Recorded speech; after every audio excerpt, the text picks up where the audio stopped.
Hi Philippines! Ako po pala si Vanday Paragas, ang representative ng Philippines sa international competition na Man of the Year 2023. So please support me po this coming November 10 na gaganapin po sa Bali, Indonesia. So this is my second time to compete international competition, and actually ito po is biglaan lang. So na-handpick po ako sa isang pageant na napili po ako to represent Philippines sa international competition, and then ang preparation ko dito is sakto nagda-diet na po ako nung mga panahon na yon. So tinanggap ko po to as opportunity, and I'm proud na to represent our country in international pageant.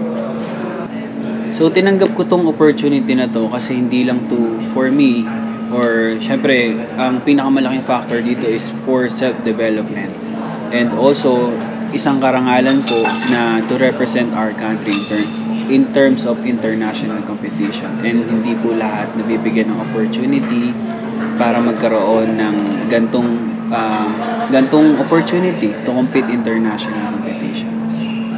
Pilipinas sa'yo ng mga kababayan natin? Well, as of now, nagpe-prepare po ako mentally kasi syempre when it comes to physically, pwede po nating workout dyan kasi may day pa, pero mentally medyo when in terms of Q&A, nagpe-prepare po ako, and maaasahan po sa akin na ng Philippines or ng Pilipinas in terms of this is magiging good example po ako, and magiging good example po ako sa mga aspiring candidate na kung saan man pageant po yan. Kasi syempre, joining pageant hindi po siya madali. So, kailangan may preparation po to. Pero as representative of Philippines, bukod po sa makaka-inspired po ako ng mga Filipino, especially ng mga youth, gagalingan ko po yung best ko. And I hope masungkit po natin yung title as Man of the Year 2023. Well, wala po dahil in-appoint po ako last October 26 lang. So, wala pong chance na, or wala po akong idea kung sino po yung mga winners, na mga past winner dito. Kasi syempre, nung in-appoint po ako, nag-prepare po agad ako ng mga gamit, and sobrang busy kasi may work din po ako.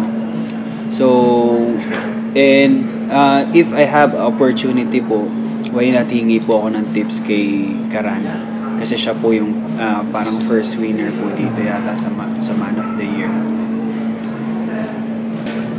Kaya gusto ko po manalo dito sa Man of the Year kasi gusto ko po maipakita sa buong mundo kung ano po yung kakayahan ng isang Pinoy, hindi lang po dito sa Pilipinas, kundi sa buong mundo.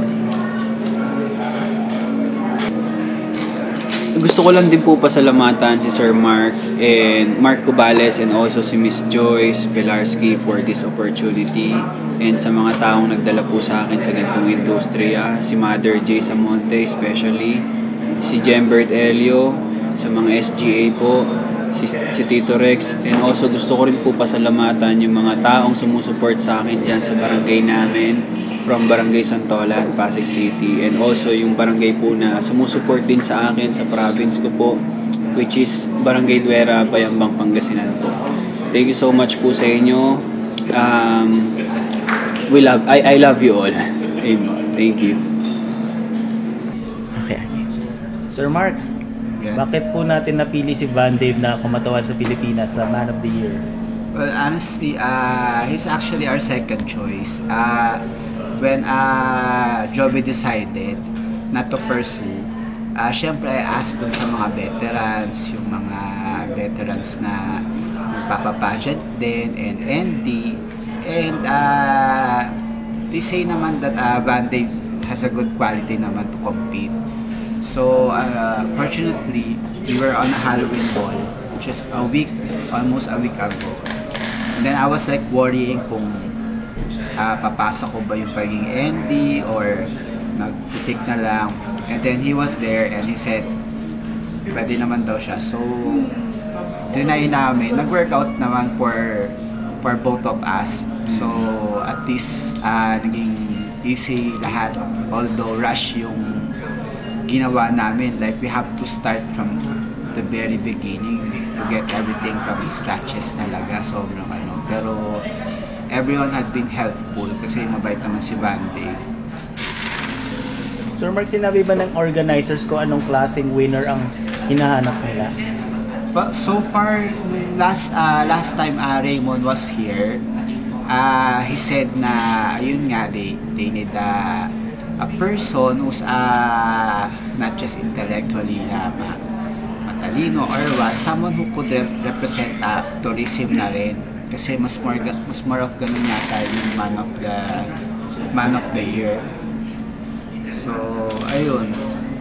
Well, actually, wala rin ako masyadong idea kung ano yung quality na hinahanap nila. But we look at their pages. Sobrang decent naman and sobrang quality naman ng pageant nila. It's been running for almost ilang years na rin. So, it's a good competition to win. May gusto ka bang ipanawagan sa sambayan ng Pilipino? Wala naman.